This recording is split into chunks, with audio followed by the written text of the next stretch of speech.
Hey there, welcome to Quintessential Comics, episode 16. I'm pretty sure we're on 16. We do these every week, so we're just having too much fun to count, you know? Too much fun to count. With and numbers. Numbers? I don't know. This episode, we take you to the Autodesk Sketchbook event. They had that a couple weeks ago, and they invited pretty much all these really cool comic artists and stuff. Sketchbook is an app for the iPad and iPhone, and I'm pretty sure you can get it elsewhere, by Autodesk, and it's an app that will let you, it emulates drawing. So if you do lighter strokes, the pencil will show up lightly, and if you do darker strokes, it'll show up darker. I used it. It's actually pretty cool, and it's only like $5. And they had a whole bunch of people come in, like Skottie Young and CB Cebulski, which I got interviews with. What? Holla! And a whole bunch more that I didn't get interviews with, but it was really cool to hear them speak. Francis Manipul and Bobby Chu was like really inspirational. That guy was really cool. And yeah, they just had this really cool, awesome event, and they gave us tons of free stuff. It was like Oprah up in there. The only thing was, like, because I was press, I didn't get put in the raffle for a lot of the giveaways. But I still got tons of free stuff, so I ain't complaining. That was awesome. They can have events with me there anytime. So yeah, they were nice enough to set us up with Skottie and CB to get these really cool interviews, and we hope you enjoy them, because that's what we got lined up for you today, as well as news, new releases, and an announcement for the new segment. All that up in Quintessential Comics. Enjoy! We have a special treat for you. Because of this Autodesk Sketchbook event, CB Cebulski from the States came in for the event, and I got an interview with him. If you don't know, he is Marvel's talent agent. He travels the world and finds Marvel new pencilers, inkers, and colorists. So I asked him a bit about what it takes to become an artist with Marvel. Check that out. I'm here at Autodesk Sketchbook event with CB Cebulski. Hey, how's everybody going? Did I pronounce that right? Yes. Mm-hmm. Awesome. If you guys don't know, he's like the cool talent agent for Marvel. The international man of mystery. Pretty much. He scours the world for cool artists. Writers? Do you do writers as well? No, not so much writers. You know, writers, it's a lot more difficult for, legal and time reasons. But with an artist, you just open up a portfolio or pop on an iPad and you can form an instant impression. So it's a lot easier. Cool. So yeah, I just wanted to talk to you a little bit about this event. How did you get involved with Autodesk and Sketchbook? I met Chris last year. He came to the Marvel offices to talk to us about Sketchbook and see what we could do to maybe get more of our artists using the program, if we supported the program or not. Turns out our Chief Creative Officer, Joe Quesada, who's also an artist himself, is a big fan of the program. So we just devised plans to get me out more into some of the Autodesk circles, to meet some of the people who actually use the product, and then to get more comic artists involved. We don't necessarily push the product, but it's more of, we encourage our artists to use it if possible, because it does, as Skottie said, it speeds up time, speeds up delivery. It's a very unique way of starting to build a comic book page from the ground up. So it's just something that we're really supportive of, and Chris has been great in terms of not only pushing Sketchbook, but also helping Marvel make connections with other companies that are promoting more digital art. What do you think is going to change with comics and the comics process now that we are moving into an era where it's commonplace for comic artists who are doing from start to finish on iPads and tablets? What are the comics of tomorrow going to look like because of this digital media change? It's interesting. You never know. One of the things, the benefits of Sketchbook Pro is it's so seamless in the way that the artist is able to recreate the line that you do not know that it was actually done on a computer once they print it out or when the actual book is printed. It's amazing in that regard. And I have just seen other people experiment with it in different ways. I mean, obviously the way that most of our artists are using it is to create the actual comic book page.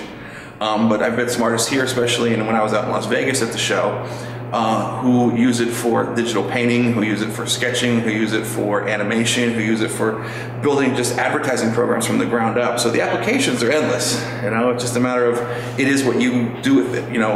It's another tool in an artist's arsenal, and in this case, it's a tool that provides unlimited possibilities, and I'm just looking forward to seeing what those possibilities are, because I can't predict what they'll be right now. Yeah, it's a very exciting time in art history and comics, and just to see how this is going to move forward art for the new era. Yeah, and not just in creation, but also in distribution. You know, you don't need a publisher anymore. You don't need a printer. You can just draw something and put it out there. Put it on the web, yeah, exactly. And your audience is global. I mean, you know, like that's how we're able to do shows like this. You know, we don't need a big studio. We need a big name. We got a camera. We got me.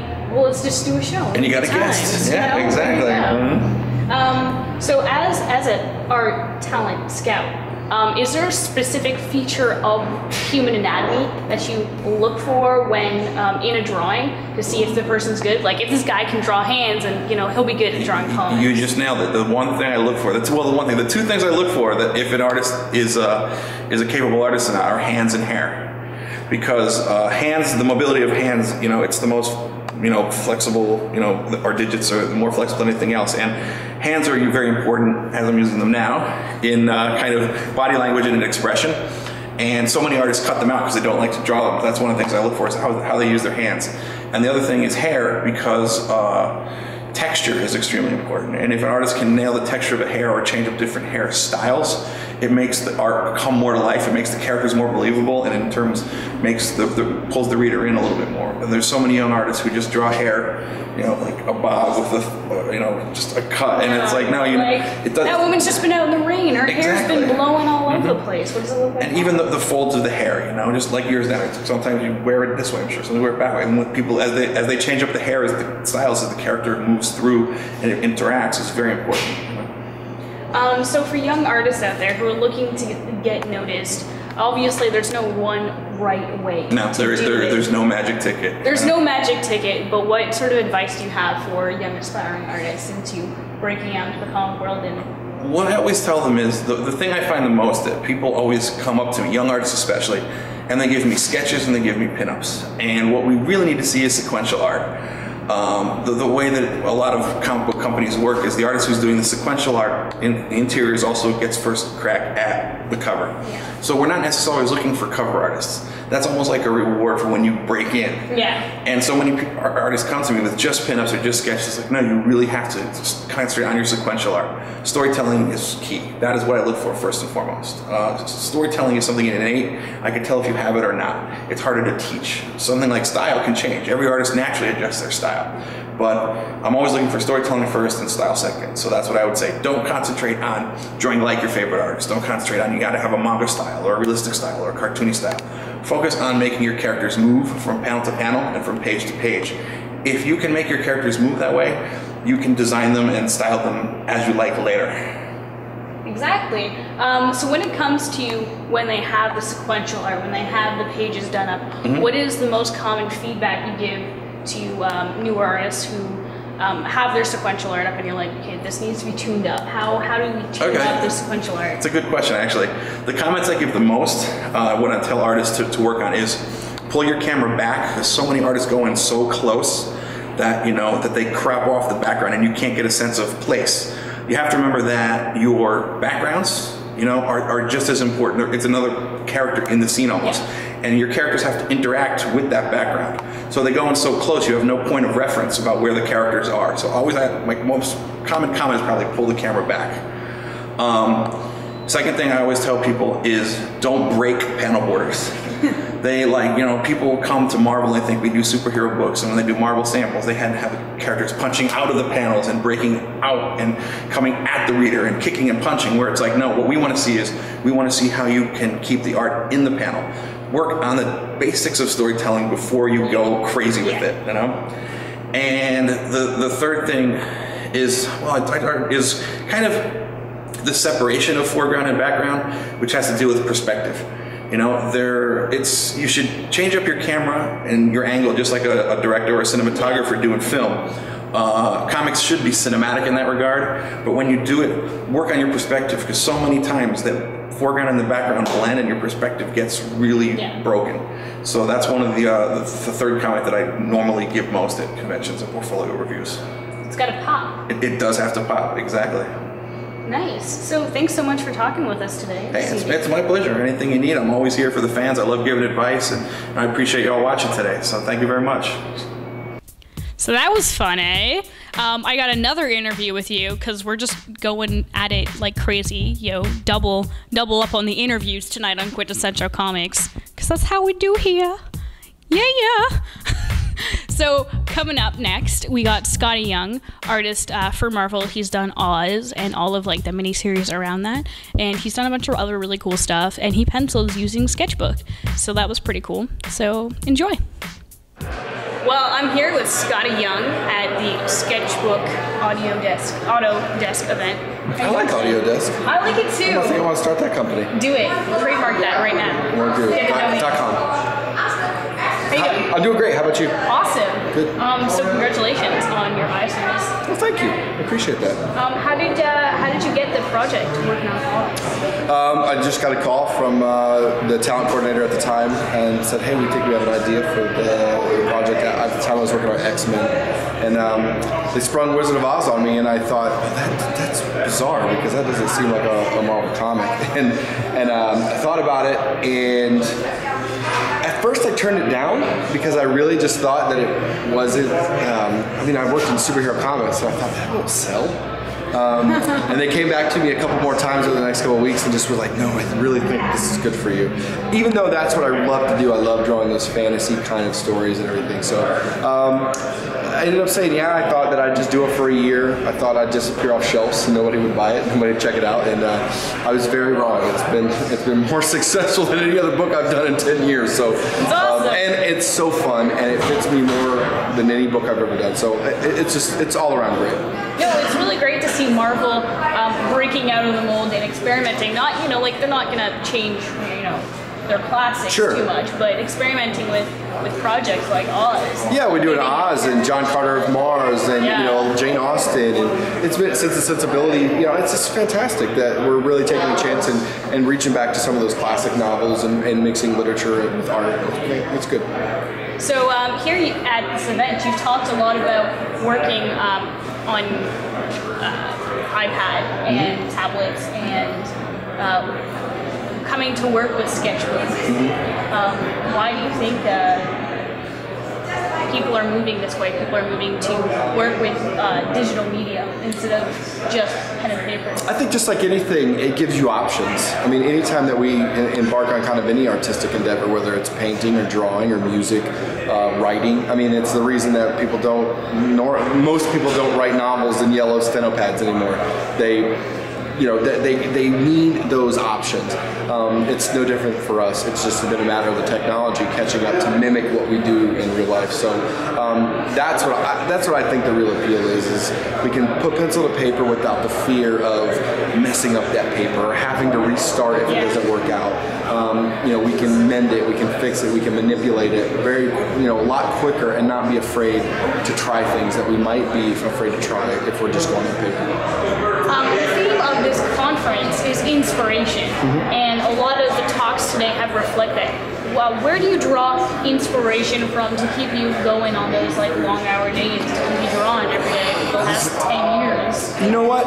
Everywhere. I mean, at one point in my life, it was music. I'd sit around listening to music all day. Then I got into a place where I have 2,000 DVDs that I'm listening to commentaries and watching and rewatching and studying. And then I really get into audiobooks and then podcasts. And then I have a 2-year-old son and dog. So it comes from everywhere and it changes all the time. It's no different than your taste of music. At some point, you get tired of a CD and you need a new CD to get you excited again. And I'm the same way with inspiration. I just like to bounce around and kind of always look for the new thing. That's awesome. Yeah. So you're working on Oz currently. Is there anything else coming up next? Look forward to seeing your work in? I just finished a 4-issue miniseries that I wrote for another artist. It's called Magneto, Not a Hero. So it was my chance to kind of play in the superhero world again and tell a story that my art wouldn't necessarily fit, but it's a kind of story that I enjoy telling. So it's a little heavier, a little darker, which my art doesn't fit that great with. But it was a good chance for me to explore another side of the creative field in comics and be a little bit more well-rounded storyteller. So that trade paperback, that collection should be out in the next couple months. It's awesome. I can really see why you call yourself a storyteller and not a comic book artist. Thank you. Just a comic book artist. There's so much more than that, and it's great to see that you're expanding and going into it. Yeah, thank you. So we look forward to seeing more of your work. Thanks for taking the time to talk to us. Oh, thank you. I appreciate it. Thank you. Hi guys, Matt with your news for this week. We got a lot coming out of Marvel. Marvel Infinite was revealed last week, as you may know if you're watching or if you're paying attention. And it wasn't actually a new distribution thing. It's a augmented reality app for iOS and Android devices. So you can hold up your phone or whatever when you're reading a comic book, and you can see new stuff from Marvel AR, as they call it. It adds creator commentary, pencil and ink thumbnails, promo posters, videos and animations, and whatever else they want to throw in there. So that's pretty cool. Also, the Marvel Infinite Comics initiative, whatever, is a new comic book format created for the digital medium, which will be coming out, Marvel says, taking advantage of modern technology while staying true to the medium's greatest strengths. So that's new tools for writers and artists. They can put a lot of digitally themed things in there that'll make it a lot more interesting, I guess, to read that. It'll first happen with Avengers vs. X-Men #1 Infinite. Crazy, they call it Infinite. And it's going to come out April 4th along with Marvel AR. So that'll be interesting. Yeah. And next up. Yep, that's it. That's it. And another callback to last week. If you remember, Marvel was teasing, or no, last week. Marvel was teasing the Ultimate Spider-Man storyline crossover thingamajig. We're not quite sure what's going on with that. Well, you have a new picture. More Spider-Man. There you go. It's awesome.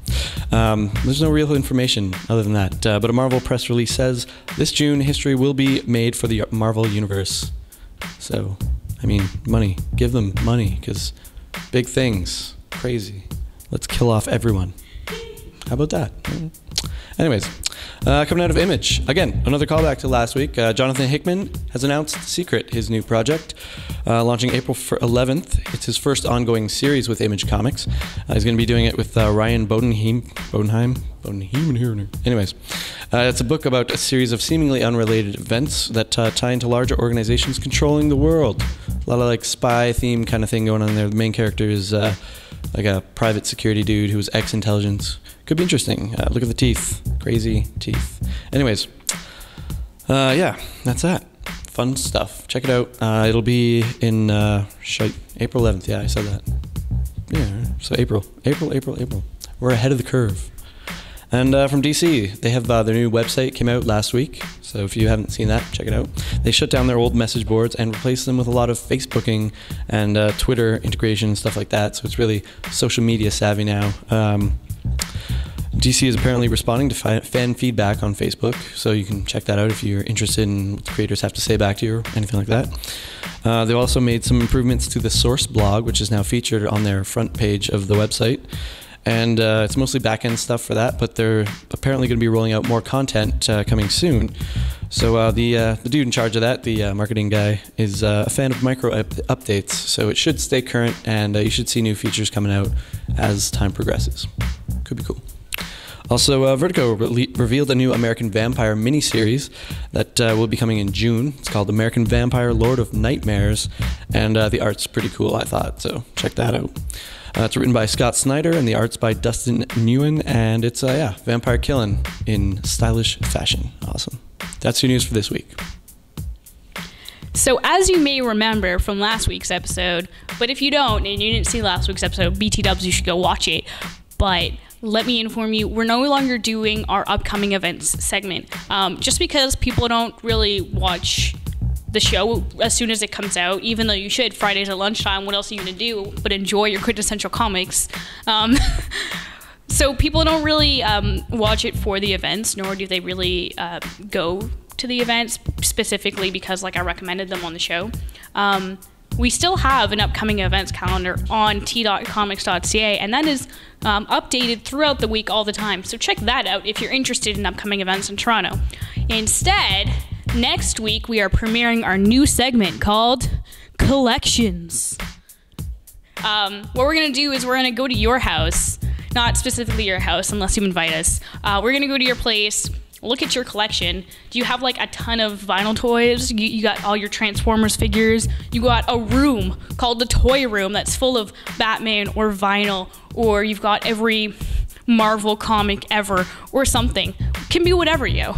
I don't know if we're gonna come there to film your grandma's china cabinet full of rare and expensive teacups, but you know, we like to nerd out. We like geeky things, and collecting is like the geekiest, nerdest thing ever, because you're just like obsessed with it. And I collect tons of stuff too. So let's see your collections. Send me an email, t.comics@gmail.com, and we'll come and see your collection, and it'll be on Quintessential Comics. What do you think about that? Hey guys, it's Matt again with your weekly releases. Coming out of Avatar, we have Crossed Volume 3, Psychopath, hardcover and trade, which is flimsy and soft. From DC, Detective Comics, we've got DC Universe by Alan Moore, hardcover, awesome. And Flashpoint, Batman trade, coming at you. We've also got Flashpoint, Wonder Woman trade, and to round it out, we've got Flashpoint, Superman trade, so lots of Flashpoints.